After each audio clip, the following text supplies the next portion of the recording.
स्वागत है भाई आप लोगों का, जो भी नए विद्यार्थी हैं और जो पुराने हैं उनका दोबारा से स्वागत है। ठीक है, वो दोबारा पढ़ लेंगे, क्या दिक्कत है। ठीक है, तो आज सिर्फ फिलहाल तो 2-3 दिन आप लोगों का डेमो होने वाला है, लेकिन डेमो होने वाला है इसका मतलब ये नहीं है कि ऐसे ही 2-3 दिन देख लिया, घूम फिर के आगे चले गए। ठीक है, सिलेबस ही ऑफिशियली शुरू कर दिया जाएगा। ठीक है ना, तो आप लोगों का सिलेबस, अगर आप लोगों ने एलटी का देखा होगा, सिलेबस अभी तक अपडेट तो नहीं किया है, लेकिन सिलेबस कोई ऐसा है नहीं जो पिछली बार 2021 में हुई थी ना परीक्षा, तो उस टाइम पे कोई ऐसा सिलेबस दिया नहीं था स्पेसिफिक कि आपको कहा जाए कि ये सिलेबस चेंज हो सकता है, क्योंकि 7 से 8 पॉइंट में पूरा का पूरा सिलेबस दिया हुआ था। और सिलेबस कैसे लिखा हुआ है, भक्तिकाल, ऐसा मध्यकाल है ना, आधुनिक काल, फिर हिंदी गद्य विधाएं, और कौन सी गद्य विधाएं, कौन सी रचनाएं हैं, कौन सी रचनाएं नहीं है, इस सब का कुछ भी मतलब स्पेसिफिक कुछ भी नहीं दिया हुआ है। ठीक है, तो अब आप लोगों के लिए क्या करना होगा, इसमें हमको क्या करना है, मतलब एक तरह से हम मतलब ये सिलेबस को इस तरह से समझेंगे कि आयोग आपसे अपेक्षा करता है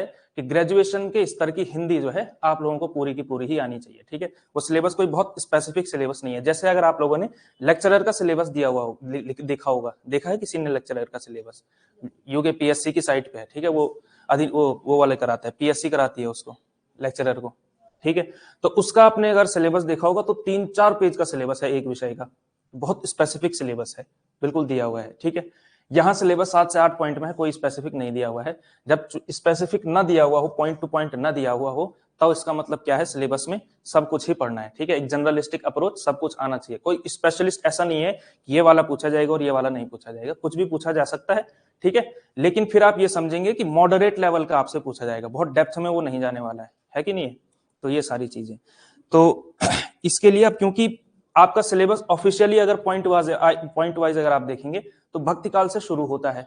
ठीक है, लेकिन भक्तिकाल को समझने के लिए जरूरी है कि आप आदिकाल को भी समझें। ठीक है, तो क्यों ना हम शुरुआत के मतलब 1-2 दिन लगेंगे भले ही आदिकाल में, लेकिन कम से कम भक्तिकाल और आगे के कालों के लिए हमारा कॉन्सेप्ट तो अच्छा हो।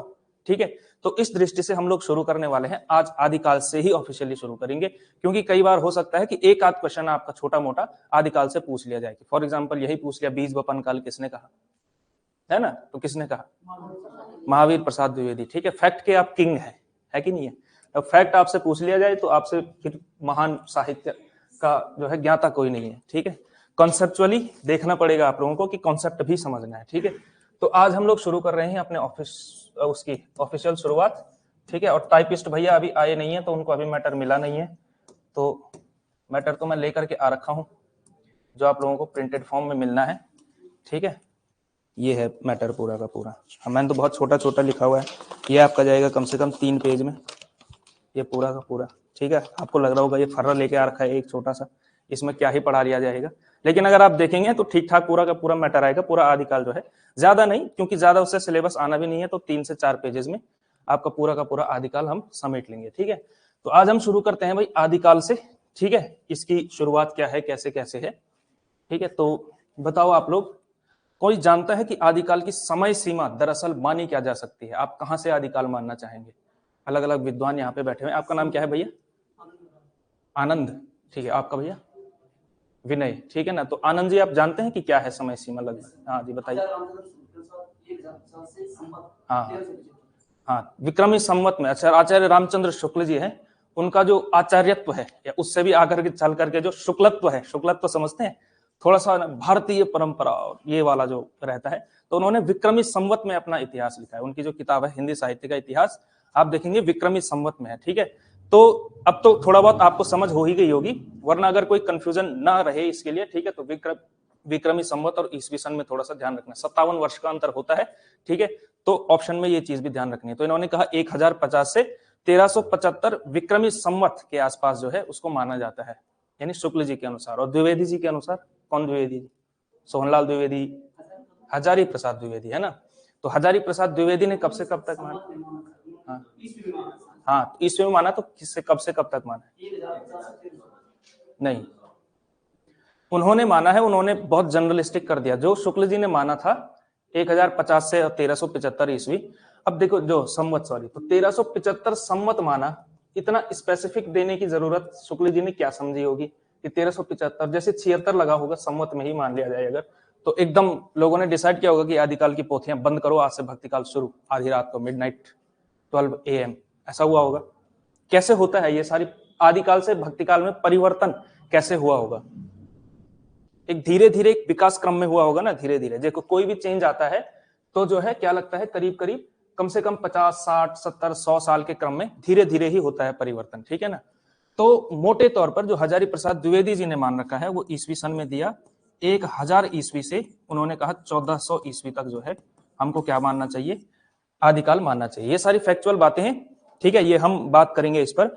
अभी हमको क्या है कि थोड़ा सा समझना ही चाहिए। हाँ हाँ, ऑनलाइन वालों को भी मिलेगा, ऑनलाइन वाले चिंतित ना हो, ऑनलाइन वालों के लिए तो मतलब उसमें ही मिल जाएगा आपको, ऐप के ही अंदर जो है फोल्डर बना करके वो फाइल अपलोड कर दी जाएगी। ऑफलाइन वालों को कागज मिल जाएगा, ठीक है। तो आदिकाल में, चलो आदिकाल को समझने से पहले कुछ चीजें हमको समझनी चाहिए किसी भी उसके लिए, कि आदिकाल जो है, आदिकाल क्यों है, आदिकाल का साहित्य ऐसा है तो क्यों है, इसको भी थोड़ा सा समझना चाहिए। सबसे पहले तो यही चीजें समझनी पड़ती हैं। तो किसी भी साहित्य को समझने के लिए हमने आपको कई बार बता रखा है पुराने विद्यार्थियों को कि किसी भी साहित्य को समझने के लिए, क्योंकि साहित्य क्या है, कहा जाता है ना समाज का दर्पण है, ऐसा कुछ कहते हैं, है कि नहीं, हालांकि पत्रकारिता को भी कहते हैं, ठीक है। हाँ ये अच्छा महावीर प्रसाद द्विवेदी का है, चलो ठीक है। तो उन्होंने कहा कि ये क्या है भाई, साहित्य क्या है, समाज का दर्पण है, ठीक है। तो अगर साहित्य को समझना है तो साहित्य को वो क्या कह रहे हैं, दर्पण है, इसका मतलब क्या है, वो एक तरह से इमेज को रिफ्लेक्ट करेगा, वो इमेज दिखाएगा। तो इमेज देखने के लिए जरूरी है कि पहले उसके इस पार क्या है वो चीज भी देखें, यानी कि साहित्य को समझने से पहले हम समाज को समझें उसका, ठीक है। तो शुरू के 5-10 मिनट में हम थोड़ा सा देखते हैं कि आदिकाल ऐसा है तो आदिकाल ऐसा क्यों है। जिस भी तरह का साहित्य आप लोगों ने देखो ना, सिद्धनाथ अपभ्रंश वगैरह, उस सब के आप लोग ज्ञाता हैं ही, ठीक है, कोई कहने की बात ही नहीं है। तो हम देखते हैं आदिकाल में कुछ चीजें सुनते हैं पहले, जैसे कि उस समय की राजनीतिक परिस्थितियां क्या थी, ठीक है, आदिकाल की परिस्थितियां ये देखते हैं, आदिकालीन परिस्थितियां, ठीक है, एकदम इमले की तरह नहीं लिखाया जाएगा इस बार आपको, ठीक है। तो राजनीतिक परिस्थितियां क्या क्या थी ये थोड़ा सा देखते हैं पहले। देखो राजनीतिक परिस्थितियों में अगर हम सबसे पहले ये देखेंगे, है? हाँ हाँ वो वही सही बात। हाँ तो जैसे इन्होंने कहा, ठीक है, कि देखो उसके लिए आपको आना पड़ेगा, जो देहरादून में है उसको यहाँ आना पड़ेगा, ठीक है। तो देहरादून में होने मात्र से कुछ नहीं होता है, बहुत सारे लोग हैं जो देहरादून में ही है और घर पे पढ़ रहे हैं, ठीक है। तो यहाँ आने में पता नहीं क्या कुछ कष्ट होगा शायद, है ना, सुबह सुबह कौन आए।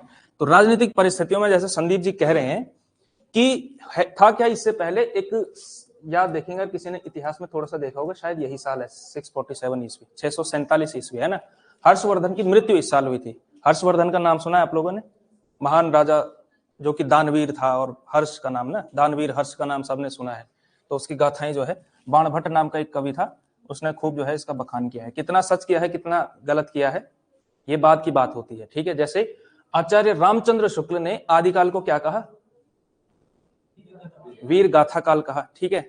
एक और आलोचक थे जिन्होंने वीर से संबंधित कहा, उन्होंने वीर काल कहा। वो आचार्य कौन थे, विश्वनाथ प्रसाद मिश्र, ठीक है ना। उनका काम देखेंगे, अगर आप भविष्य में आगे अच्छी पढ़ाई करें, आप बड़े स्तर की करें, तो उनका काम जो असली है वो रीतिकाल पे, विश्वनाथ प्रसाद मिश्र का। तो आप देखो, तो शुक्ल जी ने क्या नाम दिया, वीर गाथा काल नाम दे रखा है, ठीक है। और वीर गाथा काल नाम दे रखा है, वीर काल नाम नहीं दे रखा है। क्यों दे रखा है ऐसा वीर गाथा काल, क्योंकि उनके अनुसार क्या है, वीरों की गाथाएं ज्यादा हैं, वीरता की भले हो ना हो लेकिन गाथाएं उनकी खूब हैं, चाहे सच्ची हो चाहे झूठी हो। ये उनका मंतव्य था उसके पीछे, वीर गाथा काल कहने के पीछे। चलो वो भी आएंगे हम उस पर, ठीक है। तो राजनीतिक परिस्थितियों में हर्षवर्धन की मृत्यु हो चुकी है। हर्षवर्धन की मृत्यु हो गई तो इसका मतलब क्या है, कोई केंद्रीय शासन नहीं है। केंद्रीय शासन मतलब कोई बड़ी सत्ता नहीं है जिसके अधीन सारे के सारे छोटे छोटे राज्य रह सकें, ऐसा नहीं हो सका है, ठीक है। तो केंद्रीय सत्ता इसमें नहीं है, केंद्रीय सत्ता नहीं। अब केंद्रीय सत्ता नहीं होता है तो क्या होता है, क्या होता है, हाँ हाँ, थोड़ा सा क्या होता है, जब केंद्रीय सत्ता नहीं रह जाती है तो क्या रहता है, छोटे छोटे जो राज्य होते हैं वो आपस में जो है मतलब अराजक हो जाते हैं, आपस में ही लड़ना शुरू कर देते हैं, ठीक है। तो छोटे छोटे, हाँ बैठो बैठो, तो क्या हुआ है, छोटे छोटे राज्य बन चुके हैं। अब छोटे छोटे राज्य बने हैं तो छोटे छोटे राज्य जो है आपस में लड़ना शुरू हो चुके हैं, ठीक है।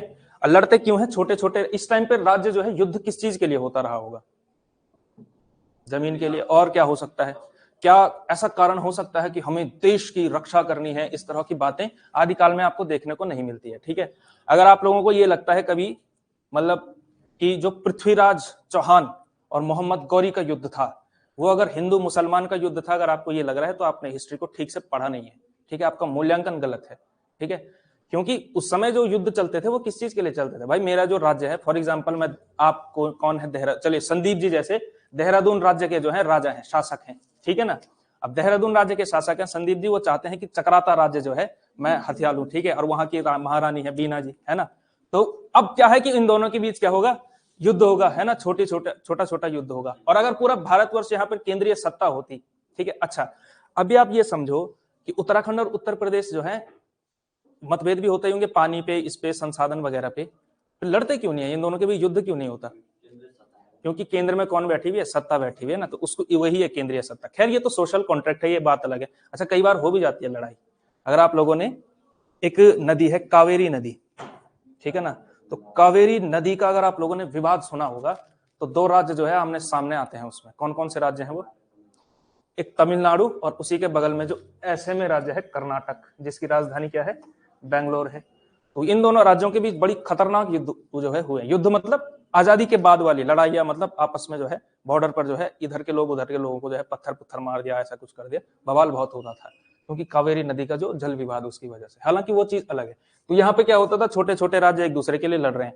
अच्छा कुछ काम नहीं भी है तो आदिकाल के दौरान एक प्रवृत्ति बड़ी प्रसिद्ध होती थी कि जाकी कन्या सुंदर देखी तापे जाए धरी तलवार। इसका मतलब क्या है कि जिसकी कन्या बड़ी हो गई, जिस राजा की जो है कन्या यानी कि पुत्री बड़ी हो गई, थोड़ा सा भी किशोर अवस्था में यहाँ पहुंच गई, तो क्या है? युद्ध कर दो, उस पर चढ़ाई कर दो, है ना। कि जो है क्या करेंगे? प्रेम के लिए लड़ेंगे, एक जंग मोहब्बत के नाम, है ना। इस तरह से जो चलता है। हाँ अभी देखो ना आप लोग, अभी कैसे आप जब आधुनिक काल आएगा तो आपको साहित्य जो है असली समझ में आएगा कि ऐसा क्यों था। तो समझ में आ रहा है ना परिस्थितियां कैसी कैसी तरह से। तो फिर क्या है? लिखा कैसे जाएगा? जो साहित्य आएगा इसकी प्रवृत्ति में, इसकी वजह से छोटा छोटा राज्य है, युद्ध हो रहा है, तो एक तो क्या आएगा?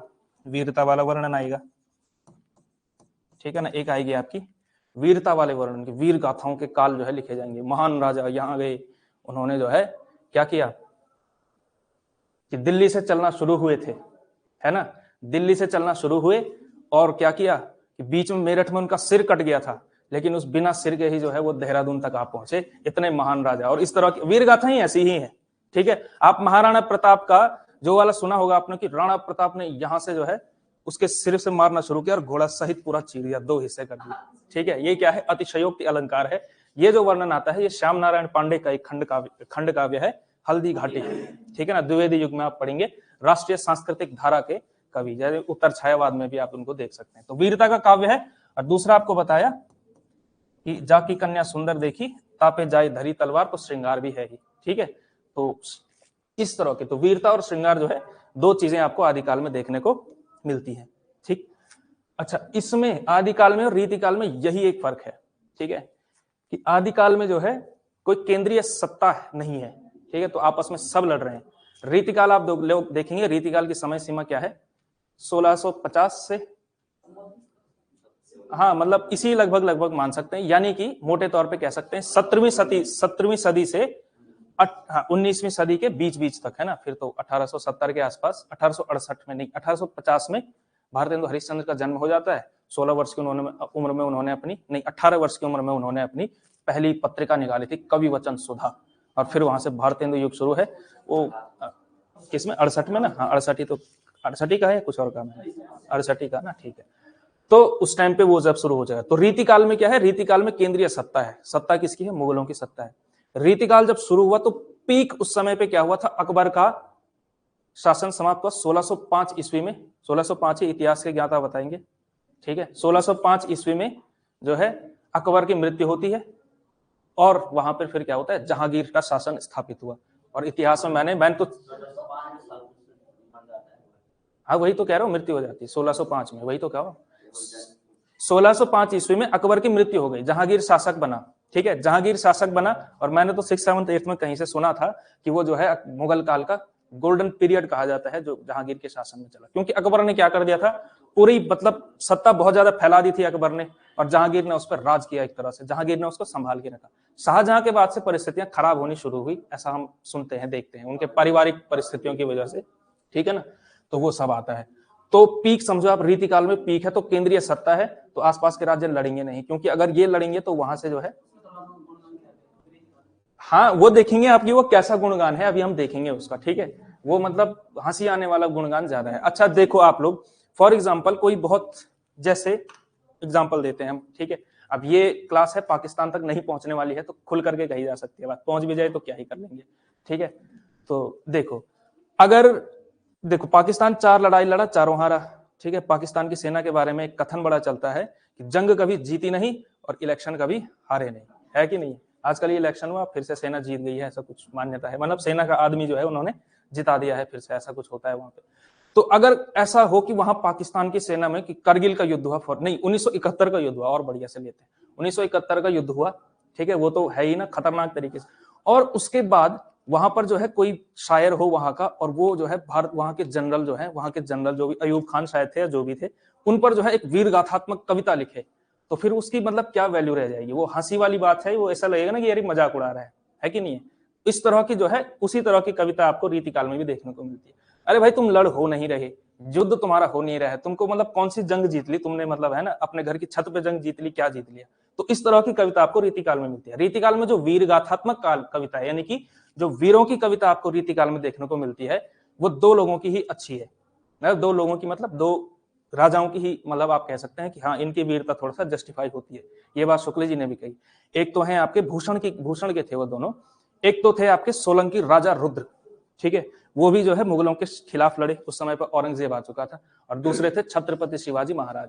अब छत्रपति शिवाजी महाराज पे जिसने कविता लिखी है भूषण ने, ठीक है ना, तो उसकी कविता जस्टिफाई होती है भाई कि हाँ जंग लड़ा है, ठीक ठाक टक्कर दे दी है ना, तो वो जो गाथाएं आती हैं तो वो जस्टिफाई होता है फिर भी, है ना। अब फॉर एग्जाम्पल कोई राजपुताने का जो ठीक ठाक, मतलब जिनके पारिवारिक संबंध स्थापित हो चुके हैं मुगलों से, यार कोई दिक्कत नहीं है, वो अगर वीरता का वर्णन वहां हो जाए तो हंसी ज्यादा आती है ना।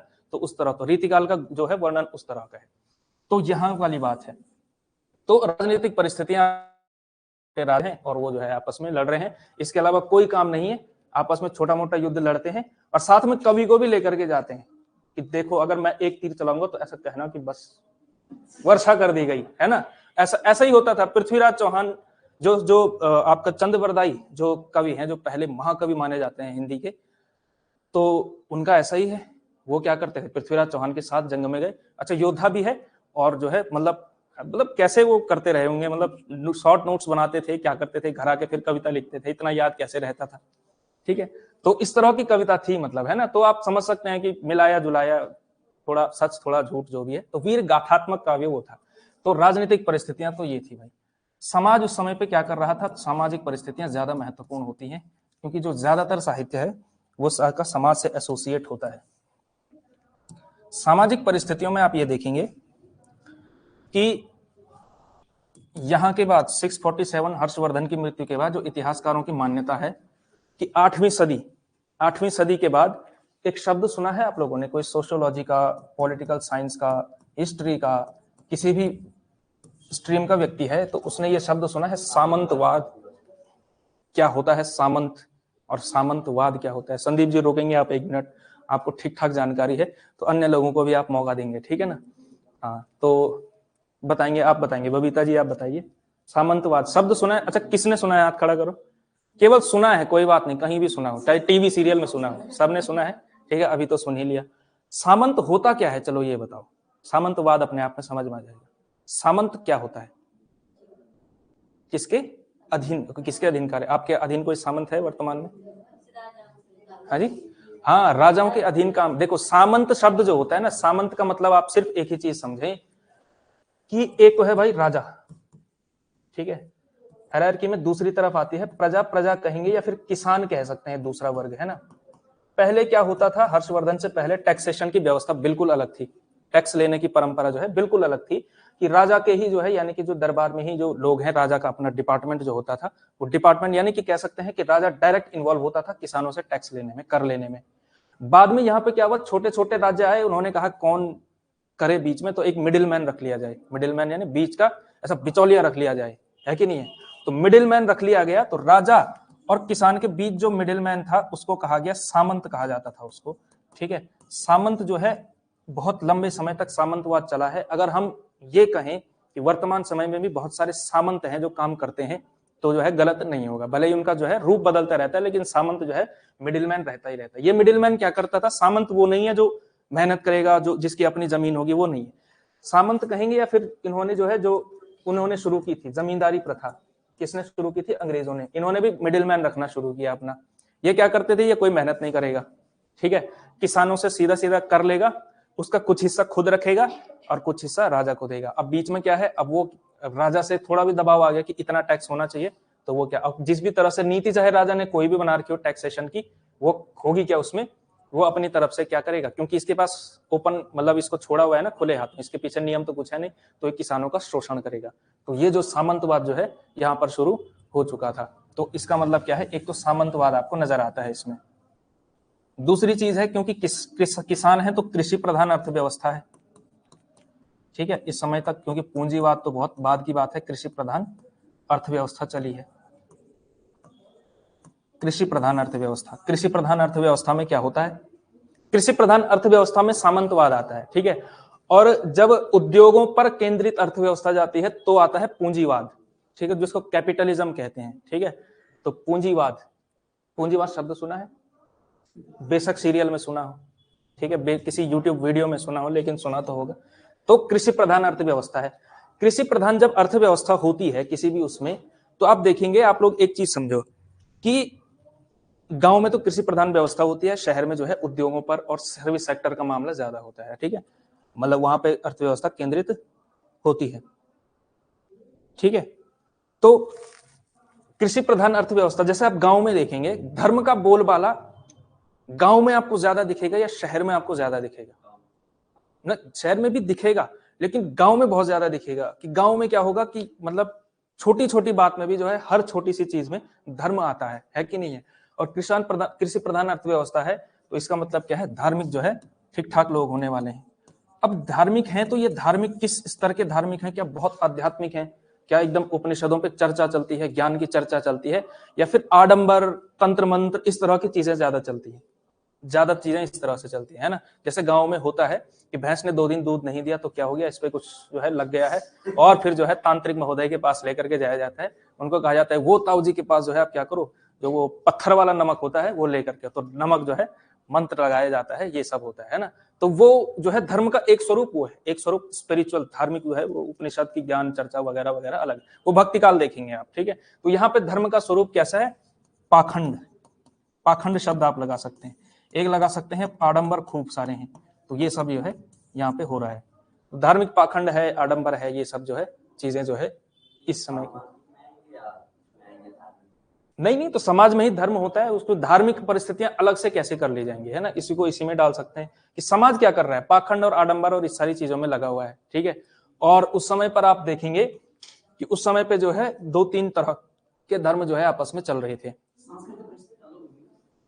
सांस्कृतिक परिस्थितियां, सांस्कृतिक अलग तरह से क्या, हाँ, सांस्कृतिक परिस्थिति अलग से ली जा सकती है, कुछ पॉइंट उसमें। वैसे संस्कृति भी समाज का ही हिस्सा होती है, तो मतलब बहुत ज्यादा अलग से परिस्थिति अलग से बनाने की जरूरत नहीं। जैसे राजनीति और समाज थोड़ा सा हम डिस्टिंक्ट कर सकते हैं, उसी स्तर पे 1-2 पॉइंट अलग लिख सकते हैं, वरना इसी में भी डाल देंगे कोई दिक्कत नहीं है, ठीक है। ये समझने वाली बात, ये पूछा नहीं जाएगा कि कौन सी सामाजिक परिस्थिति है, कौन सी राजनीति, ये समझने वाली बात है, सब कुछ एक साथ ही चलता है, ठीक है। तो यहाँ पे क्या है, एक तो चलता है आपका जो हिंदुओं की पुरानी परंपरा चलती थी, वो तो है ही, जो इसको आप कह सकते हैं ब्राह्मण धर्म कह सकते हैं आप इसको, जो 4 वर्ण है ना, ब्राह्मण, क्षत्रिय, वैश्य, शूद्र, और इसके आधार पर जो है वेद पूजा पाठ वाला जो चलता था, यानी कि जो ब्राह्मण का जो ब्राह्मण धर्म जो है वो चल रहा था। दूसरी तरफ क्या चल रहा था इसमें? दूसरी तरफ जो थे बौद्धों का जो है दबदबा हो चुका था, बौद्ध जो है एक तरह से चल रहे थे। बौद्धों के साथ हुआ क्या, बौद्ध धर्म का जो है जो कबाड़ा बौद्ध बुद्धिस्ट लोगों ने बाद में आकर के किया, उतना और किसी ने नहीं किया। बुद्ध पैदा कब हुए थे? 540 क्या, हाँ, ईसा पूर्व में पैदा हुए थे, ठीक है ना। यानी कि ये जो आदिकाल आपका शुरू हो रहा है उससे लगभग 1000-1200 साल पहले बुद्ध होकर के चले गए। बुद्ध होकर के चले गए, बुद्ध ने बहुत गहरी बातें की, मतलब बहुत खतरनाक इस तरह की बातें की कि बहुत सारी चीजों का जवाब जो है जो उनके अनुयायी थे वही नहीं समझ पाए, या समझ भी पाए तो वो एक्सप्लेन नहीं कर पाए, क्योंकि बुद्ध के बराबर कौन करता, ठीक है। बुद्ध कोई चीज एक्सप्लेन करते थे तो लोग खुश हो जाते थे, चलो बुद्ध कह रहे हैं तो ठीक ही कह रहे होंगे। दूसरा आदमी उनसे जो चेला कहे तो चेले की कौन सुने, वो कहे भाई ठीक से समझा, क्या समझा रहा है। तो उसके बाद धीरे धीरे क्या होता है, धर्म विकृत होना जो है शुरू हो जाता है। धर्म विकृत हो गया तो बौद्धों ने जो है मामला गड़बड़ कर दिया उस तरह से, ठीक है। तो बौद्ध धर्म वो रहा नहीं जो हुआ करता था। तो इनका भी पाखंड जो है ठीक ठाक आपको दिखता है। जो सिद्ध लोग हैं वो सिद्ध लोग जो है बहुत मतलब महात्मा, बहुत ऐसे सिद्ध लोग नहीं है। वो दरअसल क्या है, मतलब ये धर्म के आड़ में जो है खूब आडंबरवादी, खूब पाखंडवादी ठीक ठाक है, ठीक है। अच्छा, बौद्ध धर्म के साथ, गौतम बुद्ध के साथ जो है 2-3 घटनाएं बड़ी, मतलब कह सकते हैं आप लोग, इस धर्म के साथ, बौद्ध धर्म जो दर्शन था अपने आप में ये बहुत शानदार दर्शन था। लेकिन क्या हुआ, परिस्थितियों ने जो है इनको जो है बहुत, कह सकते हैं आप कि बड़े दुर्भाग्य की बात है कि ये जो है खराब होना शुरू हुआ, क्योंकि आगे आने वाले लोगों ने ही क्या कर दिया, बौद्ध धर्म को गड़बड़ कर दिया उसके मामले को, ठीक है। जैसे सबसे ज्यादा ईश्वर को अगर किसी ने खारिज किया तो बुद्ध ने किया। बुद्ध नास्तिक थे, ये बात समझे आप लोग। बुद्ध ने कभी ईश्वर को माना ही नहीं। बुद्ध के अनुसार क्या है, ईश्वर होता ही नहीं है, ठीक है। बुद्ध जो है नास्तिक है, ठीक है। और वर्तमान समय में क्या कर दिया गया है, भगवान विष्णु के 10 अवतार, 9वें अवतार गौतम बुद्ध। तो भगवान बुद्ध जो है, बुद्ध ही खुद भगवान हो गए। जब उन्होंने जो है ईश्वर को, जिसने खारिज किया वही खुद ईश्वर हो गया। दूसरी चीज क्या हुई, उन्होंने मूर्ति पूजा का खूब खंडन किया कि क्या मूर्ति बना करके पूजते रहते हो। दुनिया में अगर सबसे ज्यादा मूर्तियां किसी की तो गौतम बुद्ध की है, ठीक है। आप चले जाओ यहाँ, मतलब पूर्व में जो है, पूर्व में तो बुद्ध ही बुद्ध है। बुद्ध जो है, जहां बुद्ध पैदा हुए भारत में, वहीं बुद्ध नहीं है। बाकी मतलब चाइना ले लो, जापान ले लो, मंगोलिया, इधर जहां से उधर के साथ ना, वो तो थोड़ा बहुत है, तिब्बत तो है। अब इतना तो कहीं भी दिखेगा आपको, वो तो है, अब इतना दिख जाएगा। अब जैसे अगर हम इस आधार पे ये कहें कि अभी जो मोदी जी ने एक मंदिर खोल दिया, कहाँ खोला वो, अबू धाबी में, कहाँ खोला, उसके आधार पर हम ये कहें कि अब जो है हिंदू राष्ट्र जो है अबू धाबी से हम क्या बनाने वाले हैं, कुछ भी ऐसा राज्य बनाने वाले हैं, रामनगर बनाएंगे उसका नाम, ऐसा करेंगे तो वो मूल्यांकन गलत है ना। एक आध कहीं मिल जाए, लेकिन जिस स्तर पे जापान में उस स्तर पे यहाँ तो नहीं है। यहाँ तो क्या है, जो वेदांत की परंपरा चल रही है, ब्राह्मण धर्म उसको कह सकते हैं हम लोग, हिंदू परंपरा वो चल रही है। तो ये सब हुआ, तो बौद्धों का भी मामला जो है ये हो चुका है। जैन भी थे ही उस टाइम पे, जैन बौद्ध ये सारी धार्मिक परिस्थितियां थी ही। एक परिस्थिति आप लोग और समझेंगे फिर जो है ये, चलो सांस्कृतिक उसमें हम देख सकते हैं, इसको सांस्कृतिक इसमें ले सकते हैं। सांस्कृतिक परिस्थिति के इस लिहाज से अगर हम देखेंगे तो महमूद गजनबी भारत कब आया था, यानी उसने आक्रमण कब किया सोमनाथ के मंदिर पर, 1025, ठीक है। यानी कि मोटे तौर पे हम ये कह सकते हैं जो भी, हाँ, तो जब भी, यानी कि 712 कह रहे हैं आप, तो यानी कि 8वीं सदी, 9वीं सदी, 10वीं सदी, यहां से क्या है, इस्लाम जो है भारत आना शुरू हो चुका है। इस्लाम जो है भारत आना शुरू हो चुका है। अच्छा, इस्लाम के बारे में आप ये चीज समझे, जो मुसलमान जो है आने शुरू हुए, कहां से, कजाकिस्तान और अफगानिस्तान के उधर के जो बॉर्डर से, वहां पैदा हुआ इस्लाम। तो ऐसे अरब में पैदा हुआ था, लेकिन वहां से फिर वहां से सारे लोग मुसलमान बन चुके थे, वहां आने शुरू हुए। इससे पहले जितने आक्रांता आए थे, जितने लोग आए थे, शक, हूण, कुषाण, जितने भी आप लोगों ने सुने हुए हैं, जो कि मतलब आ तो वो बहुत पहले से रहे थे, यानी कि जब आप मौर्य काल सुनते हैं वहां पे भी सिकंदर का आक्रमण है वगैरह वगैरह, ये सब है। उनके टाइम पे वो जो थे वो धर्म लेकर के नहीं आए, उनका कोई धर्म था ही नहीं, उनको पता ही नहीं था धर्म क्या होता है। देवी देवता मानते रहेंगे अपना जो भी थोड़ा बहुत, लेकिन उस स्तर पे जो है विकसित धर्म लेकर के वो नहीं आए थे। वो भारत आए तो वो देख करके चकित रह गए कि भाई यहाँ क्या हो रहा है, ठीक है। तो उनको जो है किसी ना किसी वर्ण में जो है शामिल कर लिया गया, ज्यादातर तो उसमें जो है क्षत्रिय धर्म में जो है, क्षत्रियों में जो है शामिल कर दिया गया। आप क्या है, राजपूत हैं, क्योंकि आप युद्ध लड़ते हैं, आप क्या करते हैं, आपकी सेना है, आप युद्ध लड़ते हैं, आप राज करते हैं, तो आप क्या है, वो है। तो शक, हूण, कुषाण ये सारे लोग थे। जिस तरह से आपको मिल जाएगा, फॉर एग्जाम्पल हो सकता है आपको जो है मिल जाए कहीं का, हो सकता है मुगलों के जो है आपको वो मिल जाते हैं, वंशज मिल जाते हैं। हूणों के और कुषाणों के वंशज आपको क्यों नहीं मिलते, क्योंकि वो क्या हो गए, राजपूत हो गए, कुछ ना कुछ उन्होंने सरनेम ले लिया, तोमर, चौहान वगैरह वगैरह, या कुछ ना कुछ जो है कहीं ना कहीं उनको फिट कर दिया गया है, ठीक है। तो वो क्या है, इस तरह से आते हैं। इस्लाम जो था वो जो है अपना धर्म लेकर के आया। तो जैसे ही ब्राह्मण लोग, पंडित जी लोग पहुंचे कि आपका जो है वर्ण ये वाला है, उन्होंने कहा कि भागो यहाँ से, हमारा धर्म जो है इस तरह से चलता है, ठीक है। तो ये क्या थे, इस्लाम जो है लेकर के आ गया। इसका मतलब क्या है, इस्लाम और हिंदू ये तो जो है संस्कृतियां एक दूसरे के सामने आमने सामने होकर के खड़ी हो चुकी हैं, एक दूसरे के सामने आ चुकी हैं। अच्छा, जो भी, अब जैसे अब यहाँ क्लास का ही ले लो, ठीक है। अब जैसे आप लोगों को अभी जो आप पहली बार मिल रहे हैं, जैसे आप अलग बैठे हुए हैं, ये भैया अलग बैठे हुए हैं, वो पीछे अलग बैठे हुए हैं, आपका नाम आरती है ना, हाँ अभी याद आ रहा है मुझे। तो ये अलग अलग बैठे हुए हैं। तो अब जो है फॉर एग्जाम्पल आप सब लोग क्या है, अलग अलग संस्कृतियां अपने आप में है, ठीक है। तो अभी आप में क्या है, अपरिचय का भाव है, ये कौन, ये भी आ रखा है, ये कहाँ से होगा, ऐसा कुछ भाव आता है कि नहीं है, ठीक है। अभी ग्रुप में बैठे हुए हैं आप दोनों, जो है 3-4 दिन हो गए, आप लोगों ने अभी तक जो है संस्कृति का घुल मिल नहीं हो पाया है, दो संस्कृतियां मिल नहीं पाई है। भक्ति काल तक आते आते ये इस्लाम हिंदू जो है दोनों संस्कृतियां मिलनी शुरू होंगी आपको, ठीक है, कबीर में दिखेगा। तो अभी ऐसा ही होता है, जब शुरू में दो संस्कृतियां आती हैं तो दो अलग अलग परिस्थितियां आती हैं, तो फिर जो है मिलान आपको नहीं दिखेगा, ठीक है। धीरे धीरे जो है वो परिचय, जो अपरिचय का भाव है वो टूटता है, ठीक है। ब्रेकिंग द आइस कहते हैं ना उसको, जो है बीच की जो है वो दीवारें टूटना, फिर परिचय बनता है, फिर जो है एक दूसरे को जानते हैं, और फिर हो सकता है आप में से कोई जो है आप एक जो है यादगार जीवन भर के लिए जो है कोई आप जो है दोस्त बना करके लेके जाएं, ठीक है।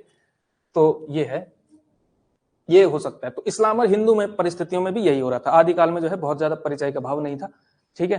तो ये सब हो रहा था। भक्ति काल में आप देखेंगे कि इस्लाम और जो हिंदू, ये दो संस्कृतियां हैं, वो जो है थोड़ा परिचय प्राप्त कर चुके हैं और एक दूसरे में घुलना मिलना शुरू हो चुके हैं, ठीक है ना।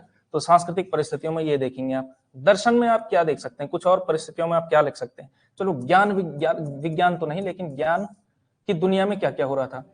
शंकराचार्य का जन्म कब हुआ, 9वीं सदी, ऐसा कुछ कह सकते, 8वीं 9वीं 10वीं सदी, जब यानी आदिकाली में हुआ, तो शंकराचार्य पैदा हो चुके थे। तो शंकराचार्य आए तो उन्होंने क्या दिया, अद्वैत वेदांत दिया, है ना। उसके अलावा एक और आचार्य पैदा हुए, रामानुजाचार्य पैदा हुए दक्षिण भारत में, और वो लेकर के आए, वो क्या लेकर के आए, विशिष्टाद्वैतवाद लेकर के आए, ठीक है। तो भक्तिकालीन दर्शन में जब आप लोग देखेंगे तो एक तो आया अद्वैतवाद, है ना। तो ये भक्ति काल में पनपा, लेकिन यहीं से आप जो है परिस्थितियां देखनी शुरू कर चुके हैं, यहाँ पनप बनना शुरू हो चुका है। पहले दर्शन बनेगा, उसके बाद वो अप्लाई होना शुरू होगा ना। कैसा होगा कि कार्ल मार्क्स ने जो है किताब लिखी, जब भी लिखी, और जो है उसके अगले ही दिन से सीधा हिंसक क्रांति शुरू, थोड़ा धीरे धीरे वो जाएगा, जनता में जाएगा, और उस टाइम तो लिटरेसी बहुत ही ज्यादा कम है। तो यहाँ पे क्या होगा, ये दर्शन जब समाज में फैलेगा तो धीरे धीरे फैलेगा, ठीक है। आधुनिक काल के जो दर्शन, जैसे अस्तित्ववाद, मनोविश्लेषणवाद, किताब लिखी 10-15 साल के अंदर आपको उसका जो है प्रभाव दिखना शुरू हो जाएगा। लेकिन यहाँ पे क्या है, ये वाले दर्शन आपको धीरे धीरे आते हुए दिखे। तो अद्वैतवाद और वैष्णव वेदांत जो है ये शुरू हो चुके हैं। वैष्णव वेदांत, अद्वैतवाद और वैष्णव वेदांत, ये दो दर्शन आपके जनरली शुरू हो चुके हैं, ठीक है ना। तो ये सब जो है जनरली जो है ये आप देख सकते हैं आदिकाल में ये सब हो रहा था, ठीक है। समझ गए, ठीक है। कितना हुआ टाइम, 8:41 हो गया है।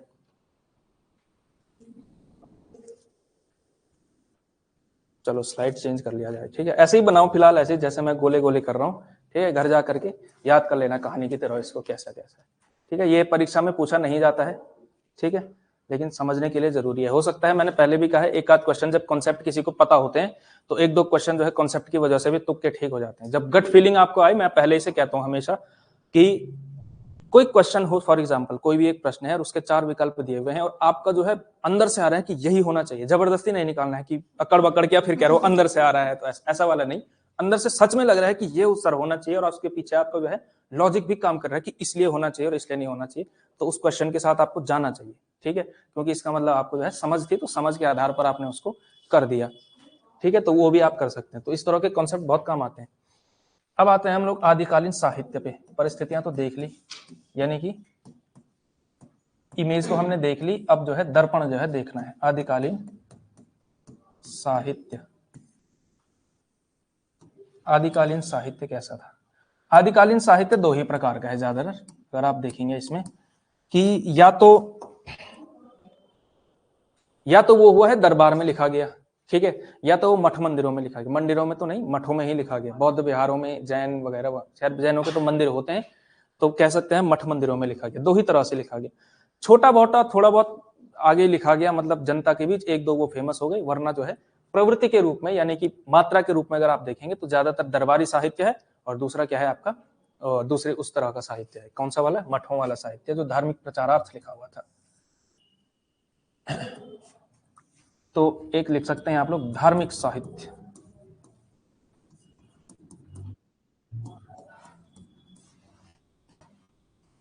धार्मिक साहित्य, धार्मिक साहित्य जो है, धार्मिक साहित्य दूसरा आप कर सकते हैं फिलहाल धर्मेतर साहित्य, यानी कि धर्म से इतर था, लेकिन चलो धर्मेतर नहीं करते हैं, थोड़ा अलग ही रखेंगे इसको, क्योंकि जो रासोकाव्य परंपरा आती है उसमें भी कुछ कुछ थोड़ा बहुत धर्म का जो है आपको दिखेगा इसमें। तो धार्मिक साहित्य में आप लोग जानते ही कि 3-4 प्रकार के जो है पंथ जो है निकल पड़े थे उस समय पे।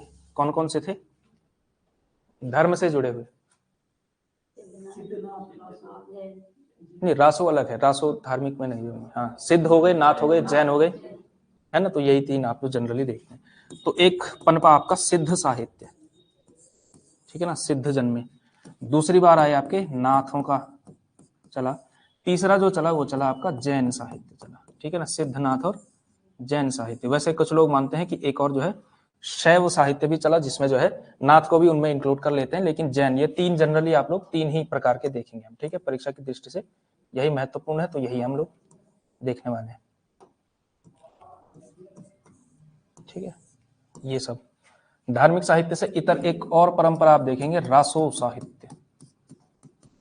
रासो ही लिखते हैं केवल, चलो, रासो काव्य परंपरा, ठीक है। रासो भी जो है आप देखेंगे कि तीन प्रकार के दिखते हैं आपको रासो। एक तो दिखेगा आपको वीरता परक, ठीक है, तो वीरता का काव्य। दूसरा दिखेगा आपको श्रृंगार का काव्य, ठीक है। तीसरा दिखेगा आपको, तीसरा कह सकते हैं वीरता का हो गया, श्रृंगार का हो गया, और तीसरा हो गया उपदेशात्मक, जो जैन कवियों ने लिखा, जैसे उपदेश रसायन रास, उपदेशात्मक रासो काव्य, ठीक है। इसके अलावा कुछ और देख सकते हैं आप,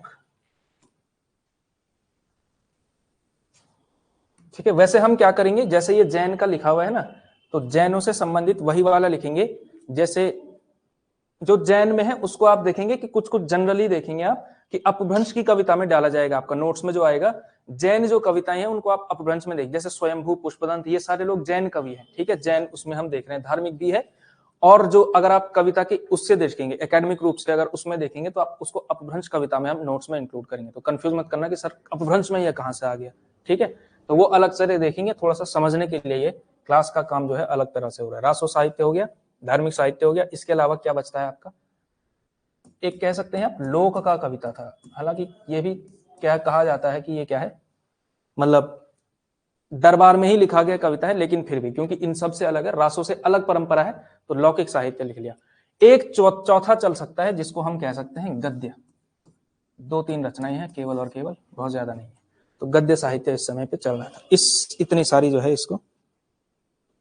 हाँ, अलवार नैनार वो सब दक्षिण भारत में चला है, तो वो भी परिस्थितियों में देख सकते हैं आप, ठीक है। मतलब आदिकाल की परिस्थितियों में पूरा का पूरा वही देख सकते हैं। लेकिन हमने क्योंकि यहाँ पढ़ना है, तो अलवार और नैनारों का जब प्रभाव भारत में आना शुरू होगा, तब तक आप देखेंगे कि आदिकाल अपने अंतिम दौर में है, भक्ति काल शुरू हो ही रहा है। हाँ, 13वीं 14वीं सदी है, तो मिक्स होना शुरू होगा, आपका मिक्स होना शुरू होगा, ठीक है। नाथ से ही, जैसे देखो, सिद्ध से ही नाथ साहित्य, नाथ पंथ निकला है। सिद्धों का जो था वहीं से नाथ पंथ निकला। नाथ पंथ से ही आपको जो है वो दिखेगा, संत काव्य परंपरा दिखेगी भक्ति काल में, ठीक है। और ये जो रिसर्च दी है, ये रिसर्च दी है आचार्य हजारी प्रसाद द्विवेदी ने। जब साहित्य इतिहास की परंपरा आप लोग देखेंगे, जब पुराने विद्यार्थियों ने पढ़ा होगा, तो उसमें जो हजारी प्रसाद द्विवेदी थे, उन्होंने परंपरा को खूब महत्व दिया, ठीक है। एक क्वेश्चन अगर मैं आप लोगों से पूछूं, नए विद्यार्थियों से ही पूछ रहा हूं फिलहाल, ठीक है, तो जो आचार्य रामचंद्र शुक्ल हैं, उनका जो लेखन की पद्धति है, यानी कि जो उन्होंने इतिहास लिखा, वो कौन सी पद्धति पे लिखा, विधेयवादी, ठीक है। क्या होता है विधेयवादी, देखो परीक्षा में आप उत्तीर्ण हो जाएंगे, कोई दिक्कत नहीं है, ठीक है। विधेयवादी पूछा जाएगा तो आ ही जाएगा आपको, ठीक है, टिक करके आ जाएंगे आप, ठीक है, और बहुत बढ़िया से जो है खुश होकर के आ जाएंगे। लेकिन विधेयवाद होता क्या है, ये सबसे नई आधुनिक पद्धति जिसमें जो परंपरा इतिहास है उसको नहीं, मतलब ऐसा एक तिथि के अनुसार रुक जाओ। देखो, बीए वाला आंसर नहीं देना है यहाँ पे, ठीक है। अगर मैं बीए का मतलब बीए वाले जो आपने टीचर में जो है ये उत्तर लिखा होता, विधेयवाद पूछा जाता है, वैसे तो पूछा ही नहीं जाता है बीए में, ठीक है। बीए जो है कैसा होता है आप लोगों को भी पता है। तो बीए में जो है अगर ये दिया जाता विधेयवाद में, अगर आप ये लिखते तो 5 में से 2 नंबर मिल ही जाते, ठीक है। यहाँ पे वो चीज नहीं चलेगी, गप नहीं चलेगी। कौन है जो सॉलिड तरीके से बता सकता है एक वाक्य में, कोई नहीं। विधेयवाद है क्या दरअसल, इसमें करते क्या है विधेयवाद में,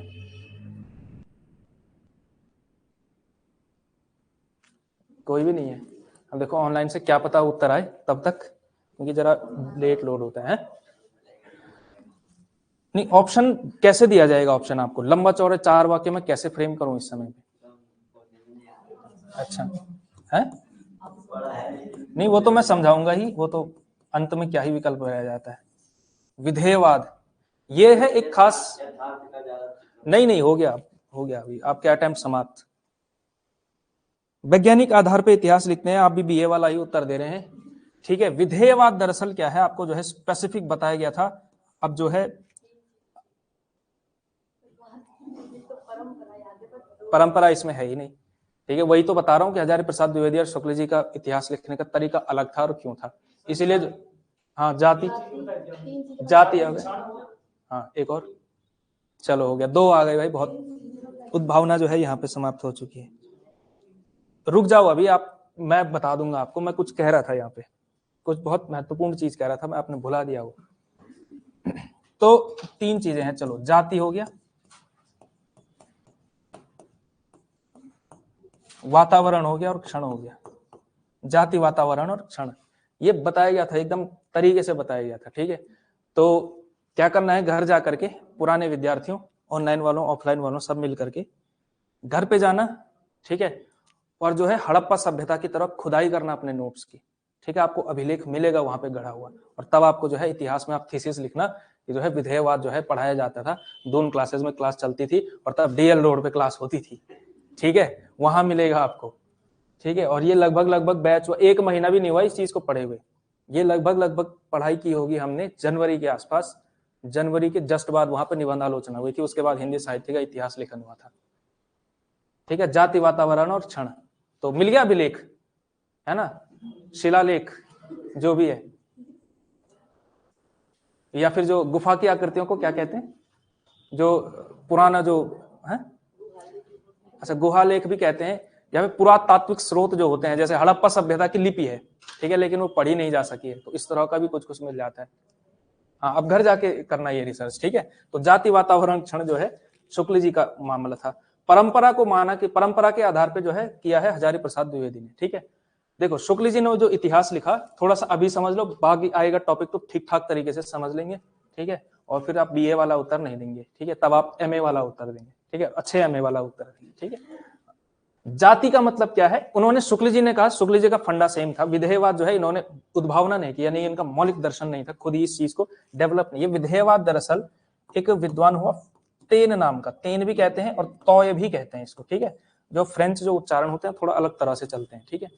ये एक विद्वान था, इसने विधेयवाद की पद्धति जो है अपनाई इतिहास लेखन में। उसने कहा हाँ कोई बात नहीं, फोन अटेंड करना जरूरी है, ठीक है। तो विधेयवाद जो है इसमें होता क्या था, वो देखते थे कि भाई साहित्य, शुक्ल जी ने कहा हम 3 तरह से देखेंगे जो साहित्य है। पहली चीज तो ये देखेंगे कि किस जाति का है, यानी कि किसका साहित्य है, किन लोगों का साहित्य है, उस जाति का मूल्यांकन सबसे पहले किया जाएगा, जाति देखेंगे, ठीक है ना। दूसरा देखेंगे कि वातावरण, यानी कि उस समय परिस्थितियां क्या थी, ठीक है, कि परिस्थितियां उस समय पे क्या क्या हो रहा था, यानी कि वो जाति दरअसल कर क्या रही थी।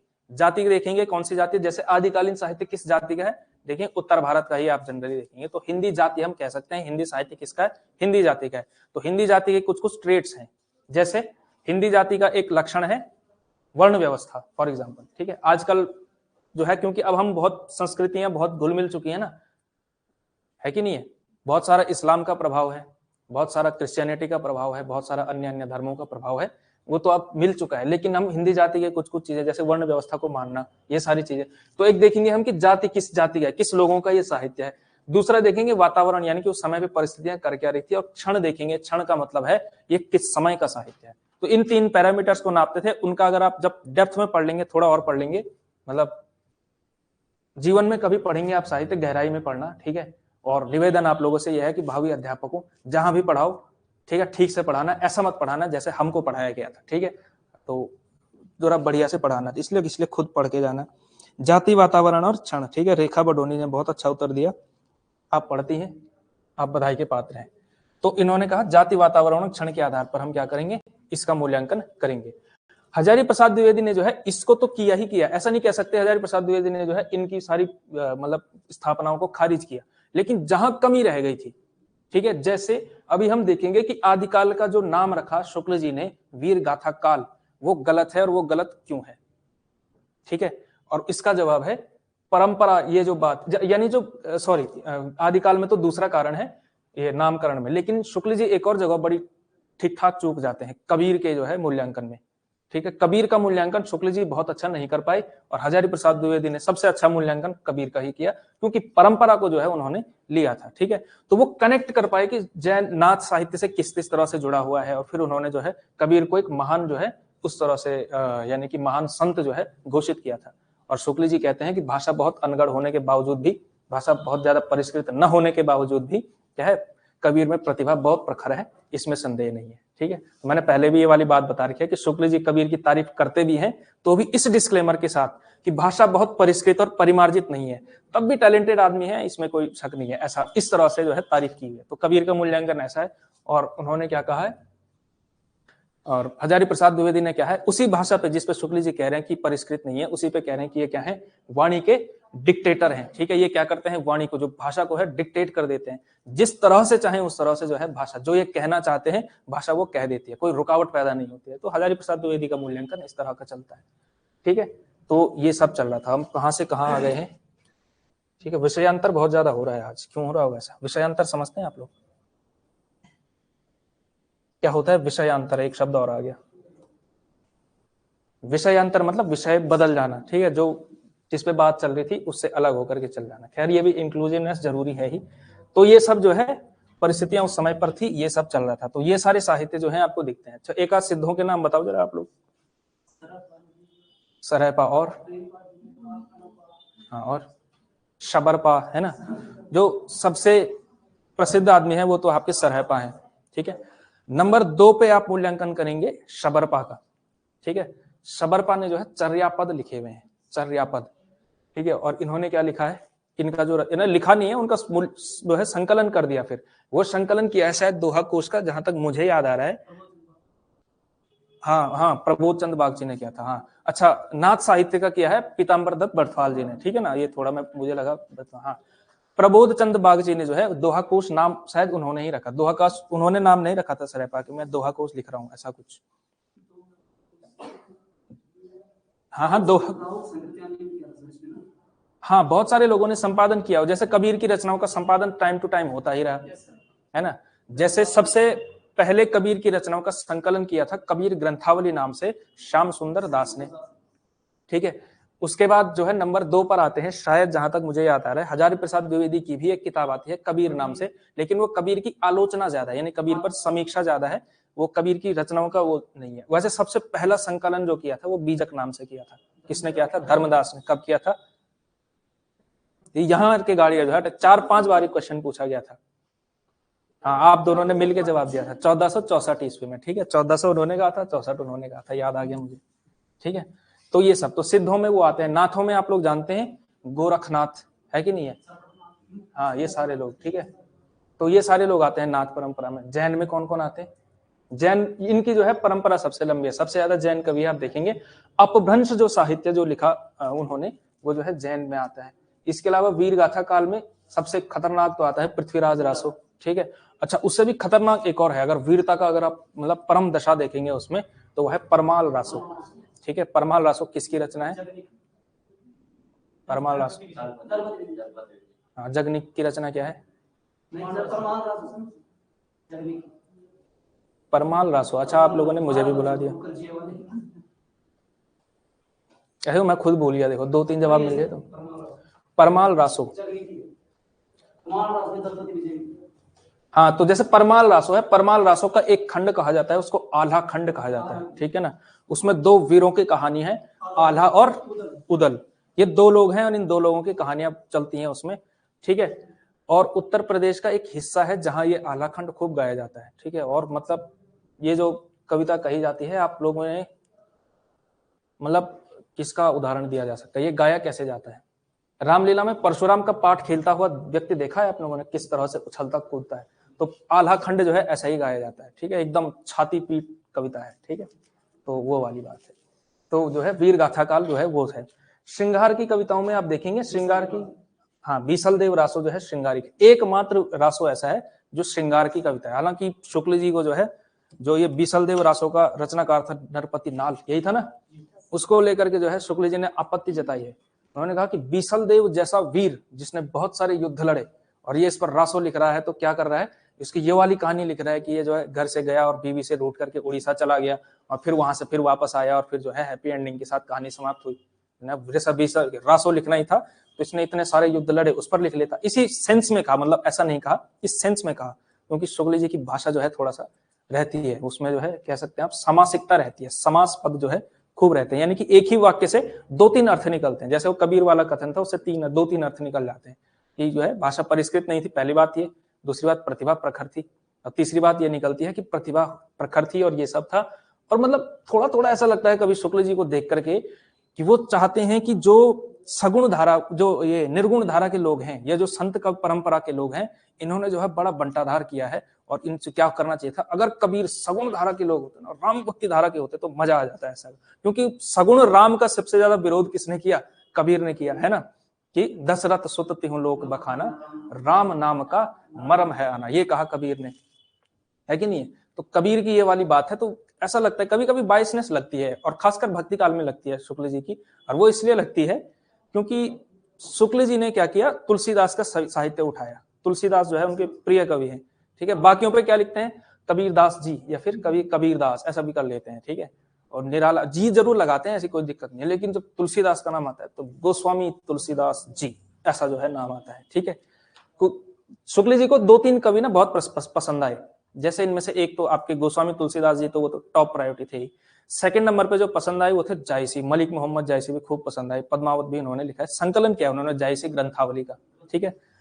सूरदास जी पे कुछ चीजें पसंद आई, कुछ चीजें पसंद नहीं आई। सूरदास जी की अलंकार प्रियता पे जो है उनको जो है खूब आपत्ति रही। उन्होंने कहा, शुक्ल जी का कथन आता है कि सूरदास ने क्या किया है कि अलंकार के फेर में पढ़ करके जो है अपनी कविता जो है कभी कभी खराब कर दी। अलंकार के फेर में खूब पढ़े, हालांकि उनकी जो है भाव प्रेरित वक्रता एक चीज आती है, वो समझेंगे आप लोग, ठीक है। वो एमए वाला उत्तर है, ठीक है, वो बीए वाली चीज नहीं है, ठीक। तो भाव प्रेरित वक्रता से प्रभावित हुए। उन्होंने कहा कि भाई इनकी भाषा में क्या भाव जो है बड़ा अच्छा है, गोपियों की तारीफ की, भ्रमर गीत की तारीफ की, लेकिन अलंकार प्रियता जो है उनको खूब पसंद नहीं आती थी। शुक्ल जी की 2-3 चीजें जो है बड़ी मतलब याद रखने वाली चीजें। शुक्ल जी को ना अलंकार का जो है जबरदस्ती प्रयोग करने वाले लोग पसंद नहीं। वैसे भी अलंकार जो है जबरदस्ती नहीं ही करना चाहिए, अलंकार स्वाभाविक रूप से आ जाए तो अच्छा है, ठीक है। और शुक्ल जी को जो है शब्द अलंकार यूज करने वाले लोग बिल्कुल पसंद नहीं आते थे, खासकर अनुप्रास अलंकार। कहां अनुप्रास अलंकार जिसने 2 से 3 से ज्यादा रख दिया अगर पूरी किताब में, तो फिर शुक्ल जी के कहर से जो है वो बच नहीं सकता था। हालांकि उत्प्रेक्षा अलंकार ऐसा लगता है सबसे प्रिय था, ठीक है। और उत्प्रेक्षा अलंकार में कुछ लोगों का नाम आता है, जैसे हाँ मलिक मोहम्मद जायसी का नाम आता है। जो नागमती वियोग वर्णन जो आता है, नागमती वियोग खंड वहां पे आता है उत्प्रेक्षा अलंकारों के माध्यम से। वो कहते थे कि कोई भी बात कहनी हो, कोई भी मतलब उपमा वो देनी हो, उपमा और उपमेय का जो है स्थान बनाना हो, तो उत्प्रेक्षा अलंकार के माध्यम से बनाया जाए तो बड़ा अच्छा लगता है, ऐसा जो है बायसनेस दिखती है। तो कभी कभी क्या है, शुक्ल जी महान विद्वान है, सबसे इंपॉर्टेंट विद्वान है, लेकिन तब भी क्या है उनके जो है उनमें बायसनेस आपको नजर आती है, ठीक है। ऐसे ही जो अलंकार प्रियता के कारण जो है केशव दास को तो जो है बहुत डांटा है, बाकी लोगों को एक या 2 बार डांटा है, केशव दास को जो है हर पैराग्राफ पे डांटते हैं। 3-4 पेज लिखे हैं केशव दास पर, और जो है हर पैराग्राफ में कहा है कि ये जो है ठीक नहीं है। क्योंकि केशव दास का वो भी आता है ना कथन, एक आता है कि भूषण बिना न बिरजई कविता बनिता और मित, कि भूषण जो है, भूषण मतलब भूषण में यहाँ पे कौन सा अलंकार है बताओ भाई? भूषण बिनु न बिरजई कविता बनिता मित। हाँ श्लेष अलंकार होगा। और कैसे होगा, क्यों होगा? हाँ भूषण बिनु न बिरजई कविता वनिता मित, ठीक है। कविता के सेंस में भूषण का अर्थ है अलंकार, जो शब्द यूज होता है। वनिता के सेंस में क्या है? स्त्री कह सकते हैं या फिर पत्नी की, चलो स्त्री ही लगा लेंगे जनरली, ठीक है ना। और मित्र जो है, मित्र के लिए सेंस यूज हुआ है। समझ में ये नहीं आता कि मित्र को जो है आभूषण की क्या जरूरत है, पता नहीं किस भूषण की बात की गई होगी यहाँ पे संभवतः। तो यहाँ पे देखेंगे, यहाँ पे क्या है अलंकार की सेंस में, यहाँ क्या है आभूषण की, हीरे जवाहरात वो जो होता है उसके सेंस में, ज्वेलरी के सेंस में। और मित्र के लिए, मित्र चोर के लिए, अच्छा चलो जो भी है, चलो ठीक है ना। तो इसका मतलब श्लेष अलंकार आप कह सकते हैं। तो कह रहे हैं कि अलंकार के बिना कविता कविता होती ही नहीं है, ये वाली बात कही। और शुक्ल जी को क्या है, शुक्ल जी की जो है भ्रिकुटी तन गई है सीधा इस बात पे। भ्रिकुटी तनना समझते हैं आप लोग? भ्रिकुटी क्या होती है? ये जो ये होता है ना, ये जो तन जाना, जब गुस्सा आता है तो ये तन जाता है, ठीक है, तो इसको कहते हैं भ्रिकुटी तनना। तो ये सब चीजें, ठीक है। तो आज की इसमें इतना ही हो पाया। अब सीडीपी की क्लास होने वाली है, ठीक है। कल से हम लोग क्या करेंगे, धार्मिक साहित्य कल आपका ठीक ठाक हो जाएगा, जैन का थोड़ा सा रह जाएगा, कुछ रासोकाव्य लिखेंगे। और आप लोगों ने HW क्या करना है, वो बहुत आसान सी चीज है और वहीं से क्वेश्चन आने की संभावना बनती है। HW समझते हैं आप लोग, ठीक है, ऐसा लिखते थे ना, गृह कार्य ऐसा लिखते थे कभी कभी, ठीक है। तो पहले मैं एक प्राइवेट स्कूल में पढ़ता था, तो वहां ऐसा लिखते थे, ऐसा लिखते थे। फिर विद्या मंदिर में उन्होंने पूरा लिखो, ठीक है, तो पूरा लिखवाया जाता था। फिर वहां पे ऐसा विद्या मंदिर वालों का थोड़ा सा अलग रहता है, चाहते हैं कि दुनिया से अलग चले हम, एक समानांतर रेखा बनाई जाए, वहां पे अलग तरीके से जो है हम पढ़े। जगनिक कह रहे हैं, जगनिक की है ना, ठीक है भाई, ठीक है, ठीक है। हाँ, तो एक तो आपने याद करना है कि आदिकाल, वैसे नोट्स मिल जाएंगे इसके, कोई दिक्कत नहीं है, वैसे आप लोगों के पास है ही, कहने की बात ही नहीं है। आदिकाल का नामकरण किया और किस किस ने क्या क्या किया, ये थोड़ा सा हमने समझना है, ठीक है। आदिकाल के नामकरण के संबंधित में, ठीक है, ये याद करके आ जाना किसने क्या कहा, वैसे तो पता है ही आप लोगों को, कहने की बात ही नहीं है। ये वाला HW आप लोगों ने करके आना है। बाकी हम कल से सिद्धनाथ थोड़ा ये कर लेंगे और शनिवार को आखिरी क्लास आदिकाल आपका समाप्त हो जाएगा, ठीक है।